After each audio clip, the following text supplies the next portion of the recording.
best in radio. It's all about what's next. Go to financialsurvivalnetwork.com and sign up for your free weekly newsletter. You'll also get 3 free reports. The Financial Survival Network. It's all about what's next.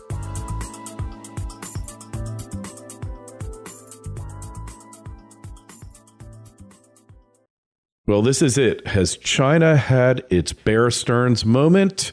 You got to read this article on jugglingdynamite.com, Danielle Park's site. She's with us now. Danielle, welcome back. Hey, how are you? Thanks, Kerry. Good, good. So this is it, huh? We've been talking about the bubbles, easy money, easy credit, everything's fine, don't worry about tomorrow. And unfortunately, tomorrow has come. Yep. The People's Republic blinked on Friday. They said, you know what? We're going to have to let one of these companies go. You know, they'd been not had any liquid cash flow for the past 3 years. Shanghai Chaora Solar is the name of the company, but basically they've been doing this across a whole swath of different sectors. You know, tons of extra capacity in coal mines and steel mills and smelters and shipyards and glass and every single product. They have all these companies that have been pumping out all this stuff for this notion that demand was going to pick back up in the world. So in the meantime, they were just building whatever they could build in their domestic economy. And, that BBC series that I put the clip on is fantastic as well. It's BBC, How China Fooled the World. And it basically looks at, for an hour, it goes into, over the last 5 years, since the credit crisis hit, since the collapse of demand in the West, how China doubled down and decided they would spend their way out of the hole. And the idea was that if we, ramped up our domestic spending and put in tons of infrastructure, that by the time, 5 years from now, the West will have recovered and they'll be there to take up the demand cycle, and then we'll be able to sit back and, reap the rewards. Well, that hasn't happened, Kerry, because as we know, the leveraging continues to go on, and there's just not any strong income growth anywhere. There's still not job growth. There's still very weak consumers everywhere. So they have now spent their brains out. They built 30 new airports and 26,000 miles of motorways and skyscrapers every 5 days, and just like every possible thing they could imagine. And now, for the last few years, with revenues turning down, exports continuing to weaken, the government just kept underwriting. And whenever a bank would, whenever a company would say, well, I can't make the payments on a certain loan, the government would lean on the lenders to say, hey, don't say anything, just extend it a bit longer, we don't want to make a fuss kind of thing. Well, finally, on Friday, they said, okay, enough's enough. We're going to have to let this company admit that it can't pay. And as soon as you introduce that, I see that as what's happened with the whole world in the last 5 years. This belief that there's always going to be a put, that the central authorities are not going to let you take a loss on something, has led to this insane risk-taking all over the planet. And when they finally blink and say, whoa, I didn't mean I could save everybody, guys, like there is a limit, that all of a sudden the investment market tanks because people say, what? Do you mean there's risk in this? Well, Chef, there's going to be risk. I'm going to need a lot more yield or a lot more compensation or a lot more multiple on revenue and all that good stuff. And so that's exactly what happened. And then overnight, you saw things like the metals market start to plunge, like copper down 5% in one day and iron ore down 8%. Why? Because they had used all these metals as notional collateral for the loans that have been extended the past few years. So when they start having to liquidate and admit they can't pay things back, then people start scrambling to find anything they can sell to create the cash, and then you have this sort of market clearing begin. Hey, and there's a word for what you are describing, Danielle, that the Austrians love to throw around, and it describes exactly what's happened here to a T. It's called malinvestment. And that is when the market doesn't decide where the dollars should go, where the investment money should go, the funds, the flow of investment, but where some enlightened central planner decides it should go, whether it's Obama, whether it's the People's Republic Central Planning Committee. It doesn't matter. When the market doesn't decide, when government decides, regardless whose government it is, this is exactly what you wind up with every single time that it's tried. And it's the greater fool theory at work. Yes, and this time it was concerted effort of every government on the planet who, in cohesion with the banks, who didn't want to admit their screw-ups and all their mistakes and all their losses. So what happened was they tried to punch yields lower everywhere in a way to force to ease credit strains. But actually it did the exact opposite, because everyone and their brother just borrowed more. So if you look at it, Kerry, we literally just at the end of 13 went through $100 trillion in global debt. Like, think about that, $100 trillion in global debt. That's the Bank of International Settlement report just out recently. That's up $30 trillion with the T dollars since 2007. So you can see that the deleveraging process has not worked. What the government's stated purpose, or central banks, their stated purpose, was that if they flooded the system with liquidity, it would give enough time for households who were at record levels of debt and various people that were under credit strain to get a bit more time, because we'd keep rates low and they would be able to get more out of debt. They'd be able to pay things down. Well, not what happened. In fact, not only did governments end up with trillions more in debt, but households, the student loan market, the housing market, the car loan market, all these things went to new, fresh record highs. And so nothing's been accomplished at all. And now here we are, full circle, Chinese exports plunging overnight, global demand weak, everyone ratcheting down the first quarter expectations now. They all start every year with a 4% expectation of growth, and now, they realize, oops, it might be 1 to 2 if we're lucky, and the process begins again. So we enter 2014 with asset markets at these egregious highs, with leverage in the world at the highest it's ever been, and with that predictably weak demand. And the more debt they've added, the more weak and the more long that weakness is going to go on, because they reached into the future, they gouged out whatever possible demand they could find, and they pulled it all into the present by using credit that was so easy to attain and at such low rates. So it accomplished zero. It stalled. It perhaps put some liquidity back into some banks, but those same crazy buggers didn't do what they were supposed to do either. They used that as an opportunity to go out and relever into risk markets, right? So they've just pumped it up in whatever way they could, and they're highly vulnerable again today. So here we are, full circle, 5 years later, nothing but risk as far as the eye can see.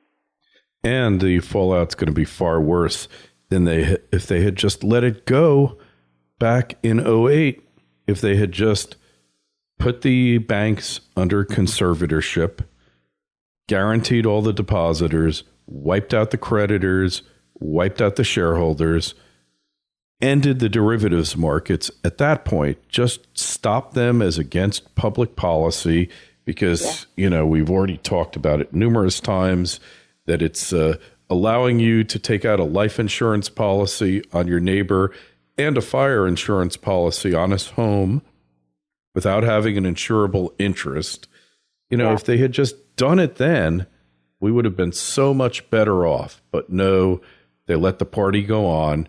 And those banks should have just been wiped out of existence because they proved themselves untrustworthy and incapable of safeguarding the nation's wealth and allocating capital, which was traditionally their purpose. And like you said, they repeated exactly what had happened before the advent of Glass-Steagall.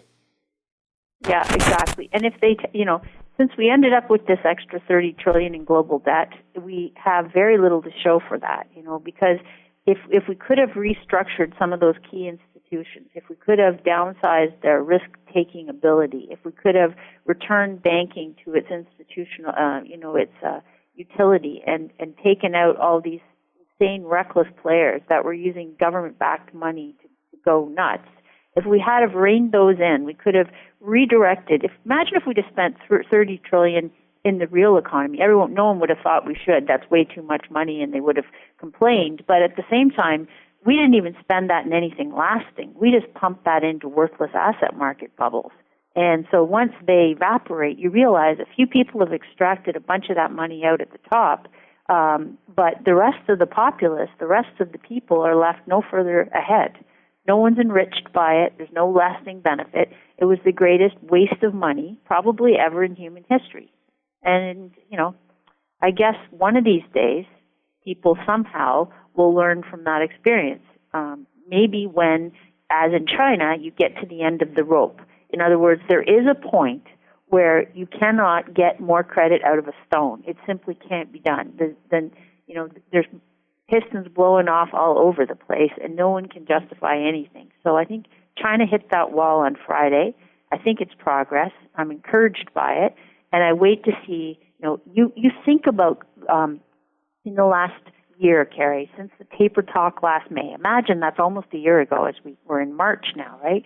The taper talk, the QE pullback, and the onslaught that hit suddenly all the hot money markets, all the emerging market currencies, all the emerging market stock markets, and commodities. When you saw that big down leg start, realizing that the world is full of the most levered traders that it's ever had, that margin is above where it's ever been, that the coverage ratios are the thinnest they've ever been, then you've got to realize that there has to be a cascading impact, and we're starting to see that across the board. Now, the interesting thing is when Bear Stearns hit, when the news first hit of the credit bubble problem in the summer of 2008, it still took a further year really for that to float its way through to settle out into all the various ways that it would in crushing risk all over the planet. So I'm not saying that I expect this to be a straight down from here, or that the bubble pricked and it'll all play out in the next couple of weeks. But I think that it's quite possible you could see a sustained leak down as you did after Bear Stearns. And what will be the Lehman that follows the Bear Stearns? Well, we'll talk about that up next on the financialsurvivalnetwork.com. Do you have Medicare or health insurance through your employer? If so, listen up.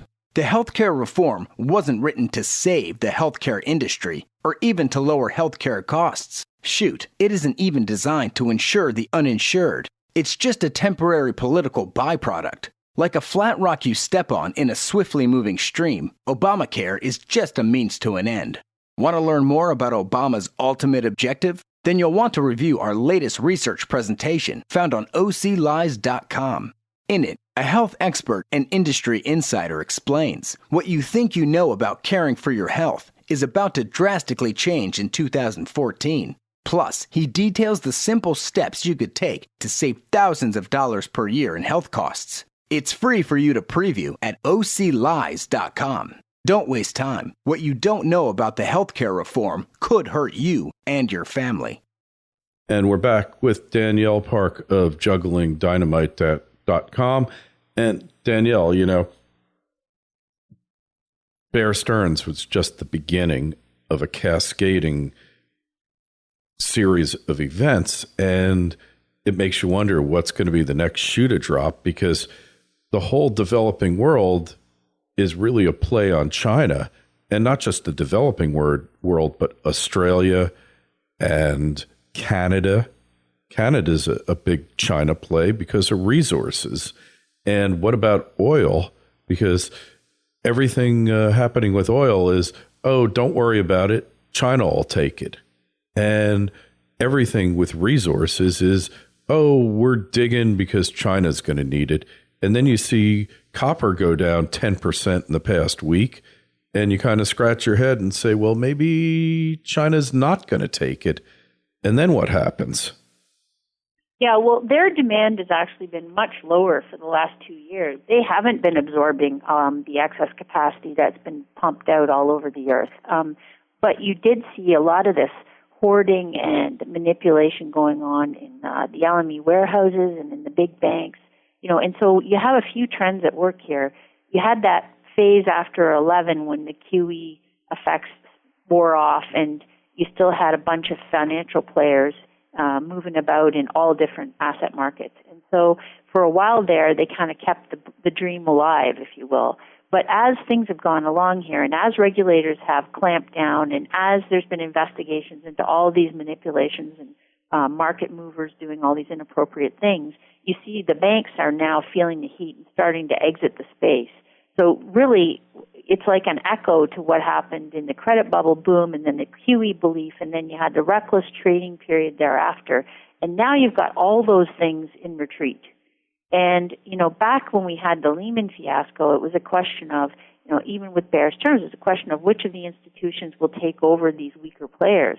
Well, it's a much harder question to answer today because you've got the big six are the most concentrated they've ever been, and you have so many people full of debt and so many companies full of debt that it's not obvious who's got the great strength here. Now, the answer is, I believe, that at much lower prices, there's a buyer who can afford most things, but it's not at the elevated valuations that you presently see in most things.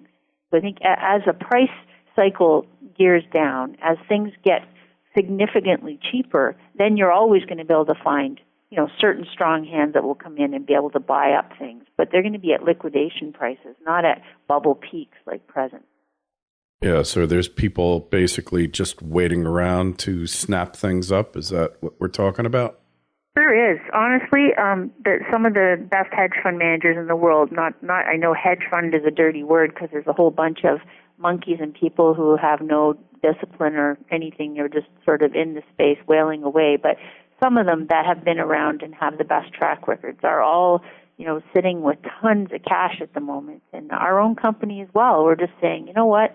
We know what a good investment looks like, and this isn't it. For the most part, everything looks, garish from here. So once you accept that you're not in the business of buying things that are likely to lose you money, highly likely to lose you money, you just say, okay, well, I don't know how long this process is going to take to clean out this mess, but I know it's started, and I see encouraging signs in many markets and indicators that we follow. And the China piece has been one that we've been waiting for that to, as I say, the blink to come there for the last couple of years. And it really, I think it's a key part of this whole global picture because there was so much overestimation of what their demand and what they could do in terms of keeping the global economy alive. And, we're still seeing this weak trend all over. So anyway, I think it's positive. I think it's a step in the right direction, and it's just going to be fascinating to see how long. Is it a market clearing period that is so highly levered it moves at rapid speed, so you see it happen within a matter of 9 months, or is it more of a traditional downturn that sort of grinds lower over 2 years? And that's the question I really can't answer. Yeah, well, it's going to be interesting, that's for sure. And what about the future of banking? That's what I'm curious about.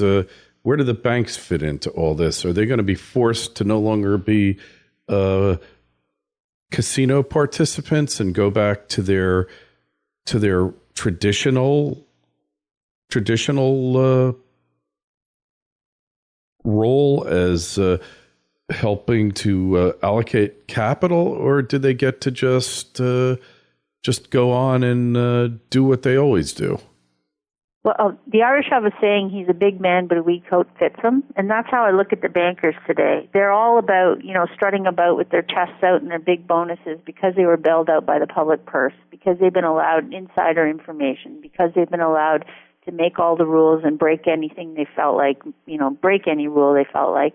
And so we've had this culture of worship that's been misplaced and devastating for the real economy. It was something we saw in the 30s. I've written quite a bit about the Bacoria hearings and how in 10 days he was able to finally break that culture of worship just by revealing what complete, self-indulgent, greedy frauds they all were. And he, that's the amazing thing that reminds me of this time is that, even after the crash of 29, even after people had been decimated, you still saw the Charles Mitchells of the world, the Citibank leaders and the J.P. Morgan Juniors, still had such a reverence in the community. They were still looked at as these high minds of finance and, geniuses that, made business happen and all that. And they weren't any of those things. They were extractors and pariahs and people who had been given unfair advantage, and they'd made themselves incredibly wealthy, spent a ton, and levered up as well. So what you finally got was this epiphany where the populace, and whatever catalyst it is, and there's been so many investigations, so many Matt Taibbi articles about all the corruption that's gone on, a lot of people banging the drum on this, but there'll be one lightning rod event. I don't know what it'll be, but there'll be something where at some point, finally, and it's probably going to be about one of the individuals, like a Jamie Dimon or somebody, will be revealed in a process, whether it's a hearing before Senate, whether it's a legal proceeding, who knows what. But at that point, there'll be a aha moment. And I think that's when the politicians finally, desperate to be popular and desperate to, get out in front of the public vote, they're going to be more receptible to something like Elizabeth Warren and John McCain's, bring back Glass-Steagall proposal, things like that. So I believe they will ultimately get their comeuppance, but it is, it's been 5 years since the Great Crisis, and they've still maintained their power and prestige and actually got more accolades and nonsense over the past 5 years. So we haven't, we wait for that moment to come. Yeah, well, it can't come soon enough because, the system needs to be purged out because otherwise what's really been learned. That's it. Yeah, we have to admit the mistakes and move on. So at some point, I am totally confident it's going to happen because no person is strong enough to control and get it all their own way indefinitely. There's too many market variables. There's too many individuals. There's too much real-world demand and ebb and flow going on here. So no one participant's going to be able to keep their thumb on the throats of everyone else for as long as forever. Well, they certainly have managed to do that thus far, though, haven't they? Yeah, but they've been aided and abetted by, as I say, this extension of credit, $30 trillion more. That kind of money can paper over quite a lot for quite a while, Kerry. Yeah, but I think based on the way I was skeptical that they were going to actually do the taper, but the taper caper looks like it's coming to pass, although it's albeit slowly at that, though, Yeah, well, I always knew in my heart that they would. That was always my belief because I believe that there's an end to math. Math is a finite process. You can't will something indefinitely just because. Their plan was always sleight of hand, cover up, extend and pretend for a few years in the hopes that the real economy would come rebounding back and demand would paper over the mistakes of the past administrations. But that has not happened. That is not going to happen for probably another 4 or 5 years because people are still heavily indebted and we still have to write off all this bad debt and move slowly through the process. And then you got demographics working against any resumption of ferocious demand as it is because the populace is so, older in the West, et cetera. So all those things are working against any dramatic rebound in anything. And you've got the forces of deflation at work here. And that means asset deflation. And as long as that continues, prices will work lower over time, and truth will ultimately be revealed.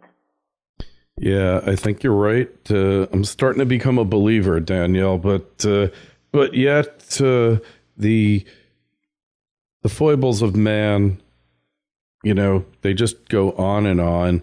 And if they had just looked at history and seen that money printing always has the same result, it never works, and it simply just kicks the can down the road, maybe they would have been a little wiser this time, don't you think?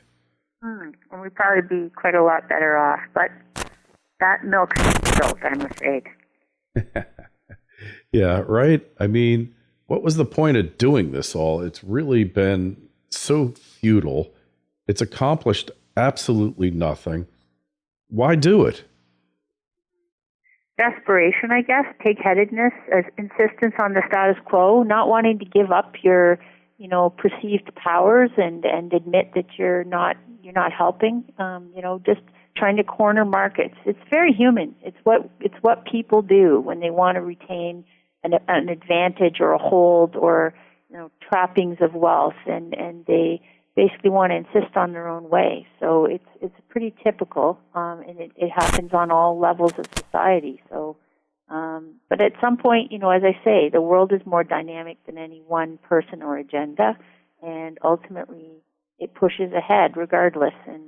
And the cure to too high prices is too high prices, because at some point no one can afford anything and the system grinds down, and that's where we are today. And this surgence in oil couldn't come at a worse time, this fraction over Russia and all that. But the best way to bring down that whole Russian aggression is simply to stop importing, their petrol products. And we have the means to revolutionize energy, and it's been happening at the margin. So, as this goes along, I think, America has an opportunity to become much stronger, to get out of debt, to admit facts, and eventually, I think they'll do the right thing after everything else has been exhausted. Well, from your mouth to God's keyboard, Danielle.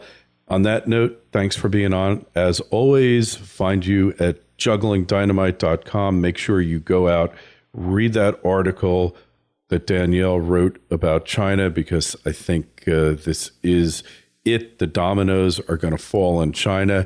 And when they fall in China, they're going to fall everywhere else in the world, because so many countries out there just are a play on China's stupidity, because they said, well, we're making the China bet. I mean, dozens of countries out there are just plays on China, from Singapore to Malaysia to Australia to Canada to even the west coast of the United States.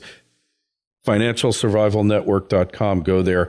Link to Danielle's site is there. Don't forget, sign up for the newsletter. Danielle, we'll talk to you in a couple weeks. Be well. All right, Kerry. Thank you. Stay warm. Bye.